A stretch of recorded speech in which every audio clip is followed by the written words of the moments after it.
दुश्मन की गोलियों का हम सामना करेंगे, आज़ाद ही रहे हैं, आज़ाद ही रहेंगे। नमस्कार दोस्तों, स्वागत है आप सभी का आपके अपने यूट्यूब चैनल बेसिक नॉलेज पे।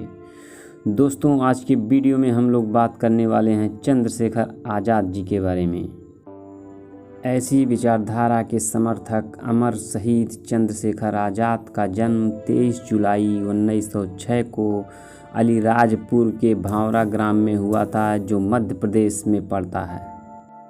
इनके पिता पंडित सीताराम तिवारी मूल रूप से उत्तर प्रदेश के उन्नाव जिले के बदरका नामक ग्राम के रहने वाले थे। इनकी माताजी का नाम जगरानी देवी था। ये बचपन से ही न्याय प्रिय व उच्च विचारों वाली थी। चंद्रशेखर का विद्यार्थी जीवन 5-6 वर्ष की अवस्था से ही आरंभ हो गया था।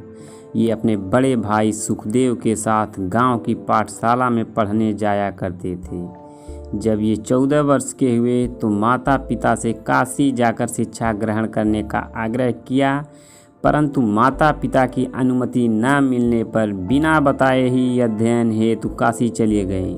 इनकी शिक्षा की व्यवस्था काशी के दानी धर्मात्माओं द्वारा विद्यालय को दिए जा रहे अनुदान से हुई। चंद्रशेखर बनारस में संस्कृत का अध्ययन कर रहे थे। उसी समय दिसंबर 1917 में अंग्रेजी शासन द्वारा रॉलेट एक्ट लाया गया। इस एक्ट द्वारा क्रांतिकारियों के दमन हेतु कानून बनाया गया था। गांधी जी के नेतृत्व में पूरे देश में रॉलेट एक्ट का विरोध हो रहा था। बैसाखी के दिन 13 अप्रैल सन 1919 को रॉलेट एक्ट के विरोध में अमृतसर के जलियांवाला बाग में एक सभा हो रही थी। इस सभा में बच्चे, बूढ़े और युवक सभी शामिल थे। सभा के दौरान जनरल डायर ने निहत्थे और शांतिपूर्ण सभा कर रहे लोगों पर हथियार बंद सैनिकों को गोली चलाने का आदेश दिया, जिससे सैकड़ों लोग हताहत हुए। पंजाब की इस घटना की जानकारी चंद्रशेखर को समाचार पत्रों से मालूम हुई। अंग्रेजी शासन के इस अत्याचार के विरोध किशोर चंद्रशेखर का खून खौल उठा। इन्होंने अंग्रेजी सरकार द्वारा अपने देशवासियों पर किए जा रहे अत्याचारों का प्रतिशोध लेने की मन में ठान ली। इस समय चंद्रशेखर की अवस्था मात्र 14 वर्ष की थी। सन 1921 में गांधी जी के असहयोग आंदोलन के चलते पूरे देश में अंग्रेजी शासन के विरोध की लहर फैल गई। समस्त देशवासी अंग्रेजी शासन का तख्ता पलट करने को आतुर हो गए। लोग विदेशी कपड़ों व अन्य वस्तुओं का बहिष्कार करते हुए उन्हें जलाने लगे। इस स्वदेशी आंदोलन के प्रभाव से चंद्रशेखर भी अछूते न रहे और आंदोलन में शामिल हो गए। जहाँ भी जुलूस व हड़तालें होती, चंद्रशेखर तत्काल वहाँ पहुँच जाते। बचपन की कठिन परिस्थितियों ने इन्हें कष्ट सहिष्णु, कठोर व परिश्रमी बना दिया था। चंद्रशेखर आज़ाद अब क्रांति के पथ पर अग्रसर हो चले थे। इनके विचार और निर्भीकता की ख्याति चारों तरफ फैल गई थी। इसे देखते हुए इन्हें हिंदुस्तान रिपब्लिकन एसोसिएशन का सदस्य बनाया गया। इस संस्था का उद्देश्य न केवल स्वतंत्रता प्राप्त करना था, बल्कि शोषण रहित प्रजातंत्र की स्थापना करना था। काकोरी रेलवे स्टेशन के निकट 9 अगस्त 1925 को सरकारी खजाने को लूटने की घटना में आज़ाद की महत्वपूर्ण भूमिका रही। इस लूट में 10 लोग शामिल थे।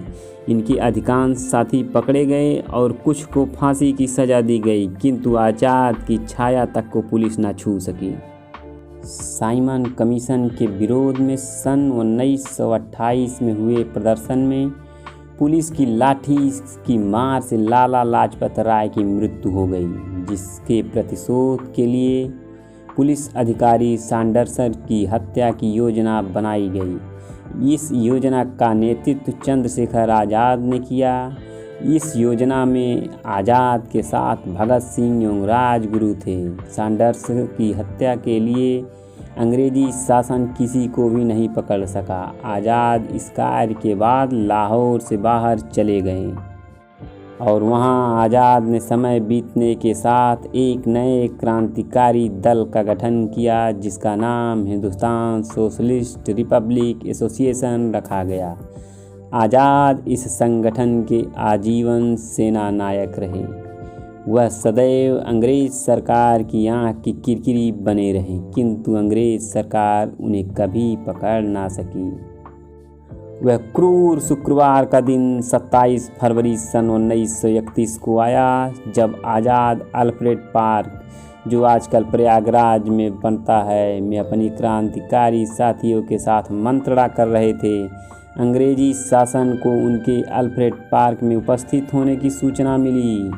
पूरा पार्क पुलिस द्वारा घेर लिया गया। चारों तरफ से गोलियां चल रही थी। आज़ाद ने भी प्रत्युत्तर में गोली चलाई। उन्होंने अपने अन्य साथियों को सुरक्षित बाहर निकाल दिया और स्वयं पुलिस से मोर्चा लेते रहे। जब आज़ाद के पास एक ही गोली बची तो उन्होंने स्वयं की कनपटी पर गोली मारकर अपने जीवन की इतिश्री कर ली।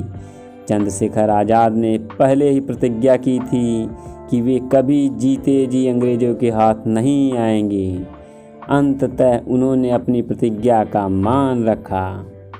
तो ऐसे थे हमारे भारत के महान व्यक्तित्व चंद्रशेखर आज़ाद। तो दोस्तों, वीडियो अगर अच्छी लगे तो लाइक, शेयर तथा सब्सक्राइब जरूर करिएगा। धन्यवाद।